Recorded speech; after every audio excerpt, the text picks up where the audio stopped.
So it went viral, presumably by someone in corrections on Facebook, and that's how the video got out. My name is Brooke Barnett. I have a law firm in Newark. I do criminal defense and civil rights, and I represent Jayshawn Boyd and his family in the tragic circumstances that found him at the Essex County Jail.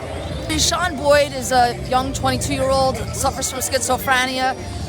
In fact, this is where the problem lies, is that he was diagnosed with schizophrenia actually by Anne Klein, which is a state facility in which the county had shipped Mr. Boyd out of the Essex County Jail because he was displaying signs of paranoia and agitation, and was acting in a way that they felt he needed to be treated outside of their facility.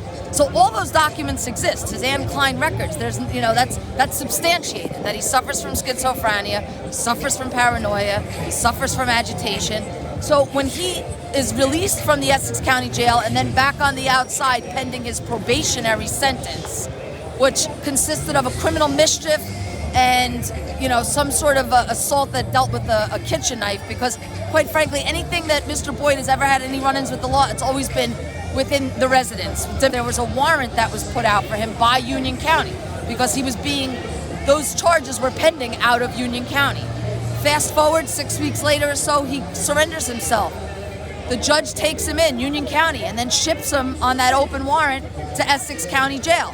Essex County Jail then keeps him in the mandatory quarantine, which was for the COVID, the pandemic, rules. Went into the jail and they did the interview.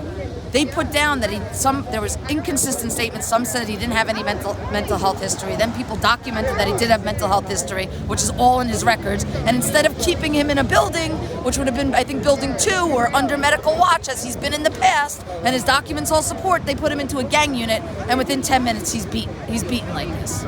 So, see, justice, they want to, justice comes in many forms, right? So justice, first and foremost, we got to start with the top. Like I said, you got to start with the top, whether that means getting those people out and putting new people in, whether the feds are going to look at this. Bottom line is, I don't even know who they're putting in there. I don't even know if these people ask. I want to know, are these people, did they go through the academy?